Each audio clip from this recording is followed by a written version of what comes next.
You know the way we always talk about environmentally situated and how everything's connected? Kind of like.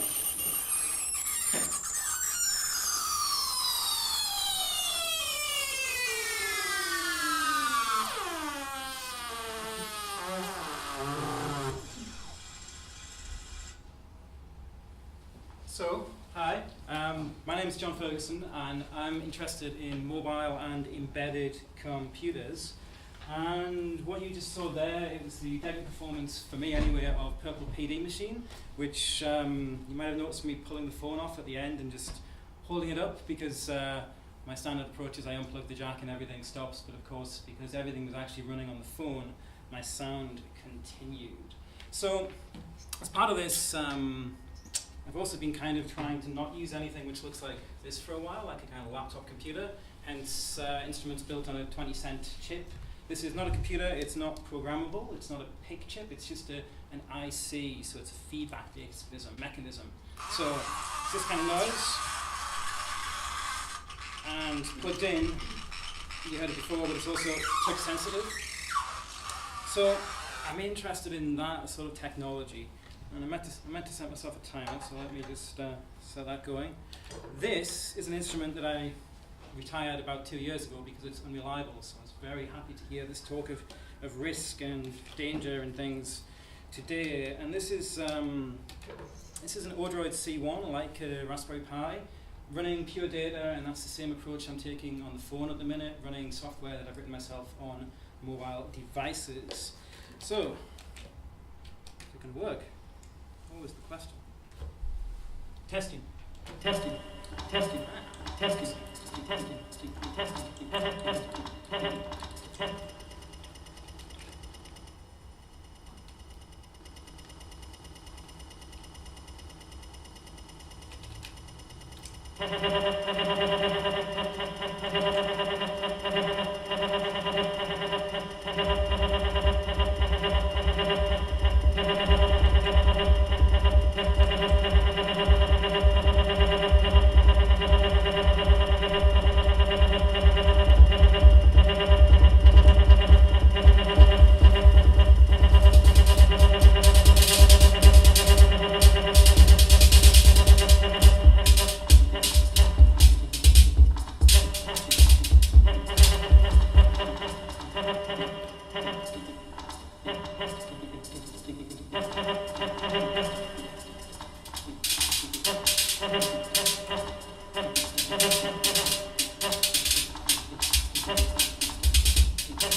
My name's Andrew Brown. The instrument that I was playing with John in that video that you saw was this one.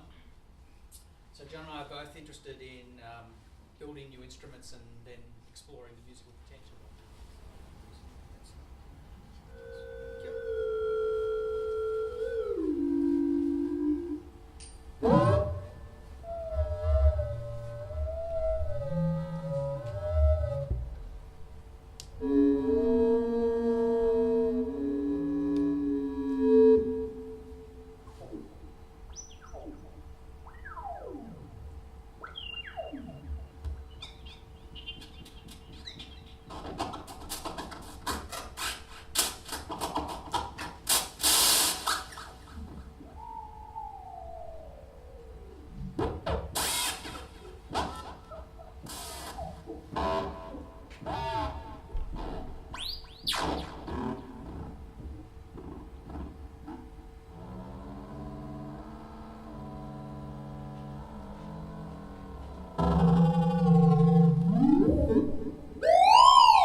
this instrument explores ring modulation, which has been used for quite a while. Many of you may recall, say, Stockhausen's use of ring modulators in pieces like Mantra for piano and ring modulator.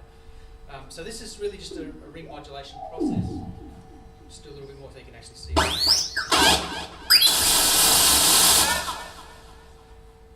So this uses a ring modulation process. The idea exploring in this was to try and get a very wide range of timbral variety, from very simple kind of tones through to very crazily noisy tones.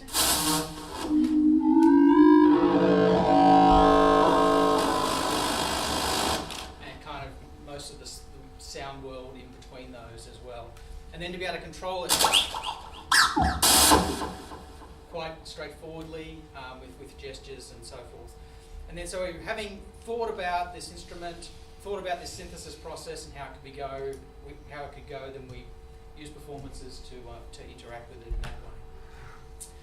So that's enough about instruments, but I thought we would finish with just some discussion about some of the underlying sort of theoretical framework around this. So a couple of years ago, John and I co-authored this paper, Fostering a Post-Digital Avant-Garde,